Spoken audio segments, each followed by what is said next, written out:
So, like a wheel, everyone's life is constantly spinning. Spinning and spinning until it stops. We are serial killers. We are your sons. We are your husbands. We are everywhere. And there will be more of your children dead tomorrow. This is a quote by the notorious serial killer Ted Bundy, who at one point in time until he was put to death, walked throughout the United States killing people.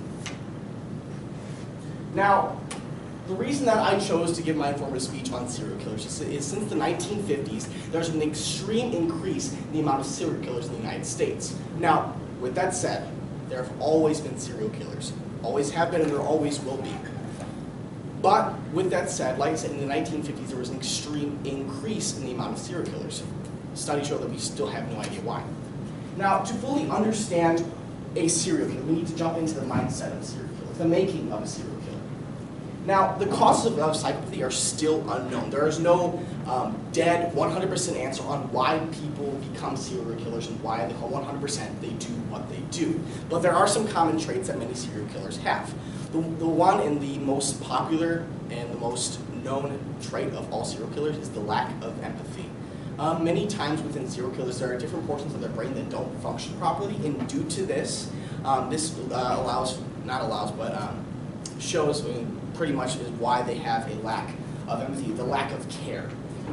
Ted Bundy, who I gave the quote on from the beginning of my speech, there was a test done on him where he was actually shown many disturbing pictures that would be extremely disturbing between you and I, but to him there was no reaction whatsoever. They constantly watched his brain waves and watched his facial expressions, and he gave no expression to these pictures whatsoever. It's because of his lack of empathy. Another common trait is actually many serial killers are actually very charming, and they're very confident in what they do. Is because the reason because of this is because they don't care. They have no sense of emotion when it comes to doing things that may seem extremely horrible to you and I. Therefore, when they do these kind of things, they're truly confident, and they take it more as of pride, and they like being known for what they do. Also, another thing is they all have similar brain imaging patterns. Therefore, they're all similar when it comes to patterns in their brain. According to Brokard, PhD psychologist, the causes of psychopathy remain mystery. We don't even have a satisfactory answer to the question of whether psychopathy is the product of Mother Nature or a feature of upbringing. Now, but what's the difference between each serial killer? What makes each one different? Now, we kind of understand why they are what they are, but let's kind of figure out what makes each one different. Now, each serial killer has a calling card, and I'd like to put out something. No, my speech has nothing to do with the fact that Ted Cruz is the Zodiac Killer. Now, going on, oftentimes a serial killer will leave a calling card or a mark of some sort, something that they do that makes them different so you know it was them. For example, the Zodiac Killer. The Zodiac Killer's prime calling card is he would leave decrypted messages with each one of his victims. Now, he's left multiple letters within his with his victims. They're all decrypted, but only 2 have actually been decrypted. Now, he claims to have killed over 37 people between the 1960s and the 1970s, but only 7 actually have been proven.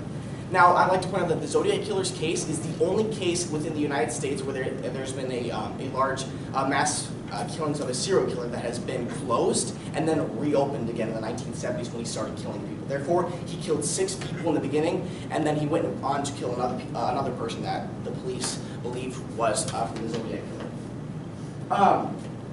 Going on, in Elise Torres' 2016 Crime Wire article, these infamous serial killers left behind shocking calling cards. A signature that tells us about the killer's inner fantasies, their rituals, patterns, and behaviors that expose with the murderer and why they want to kill. Now, many serial killers, before they actually leave these calling cards, they have a something like they do that kind of makes them why they do what they do. Now, often serial killers will injure or mutilate their victims before doing so. Some things that they like to do before is many serial killers actually rape their victims. The West Mesa bone collector is actually a very extreme case in doing so. There were 11 women found dead in a ditch in 2009. 10 of them were found raped. The 11th was also raped, but her name was, I believe, Michelle Valdez. She was found raped after being 4 months pregnant. So this is just another example of a serial killer who having a lack of empathy as something, as you would see as something someone maybe would take pity on because of the fact she's pregnant, but this gave no reaction to the serial killer whatsoever, and she was killed anyway. The bone collector killer was sought after so much by the LAPD that there was a $100,000 offer of $100,000 amount of money that was offered to anybody who had any type of lead on the killer himself. In John Hawkins' 2012 PhD media article titled "Creepiest Serial Killers in America," he says, Ed Kemper was released from psychiatric care at 21, moved in with his mother, and began killing hitchhikers and engaging in necrophilia with their corpses. Now, this is actually an example of something that someone does after they kill their victims. Necrophilia is, as you may know, is having sex with a dead body. Now, moving on, the last. Like in high school, all guys kind of have types. Some people like blonde girls, some people like brunettes. Well, serial killers have types too. One of these extreme cases would be the rainbow killer. He liked to kill gay men between the ages of 20 and 40. These murders occurred between 2007 and 2008. All these men were most likely prostitutes. Now, the reason for his killings is still unknown, so there isn't exactly an answer on why he did what he did, but most people believe it was because of his hatred, due to some sort of hatred for gay people because of conflict with his religion. All of them were shot in the head, except one who was actually seen being shot 12 times in the chest. Why this one was different, we still don't know. That's one of the biggest things about serial killers is they're extremely unpredictable in this sense. Most of the time we can kind of predict what they're going to do next, but the reason that a lot of them get away is because of the fact is they're extremely unpredictable.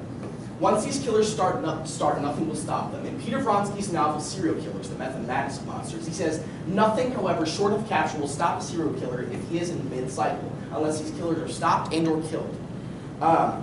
That's another thing going on with serial killers. It's kind of like myself when I like to eat chocolate. Once I start eating, I don't really want to stop until it's all gone. Just like that with serial killers. Once they start killing until they're either captured or killed, nothing really can break the cycle. So in conclusion, we have taken a jump into the mindset of a serial killer. We have looked at the calling cards that they leave, and then we've taken a step back to look at something that they do before and after they murder their victims, and then finally kind of jumping back in again with the mindset on the type of killers, the type of victims that they like to kill. And sadly, unfortunately, I'd like to inform you that every single serial killer that I have listed, besides Ted Bundy, within my speech, their wheel is still spinning because they all got away. Thank you. Thank you.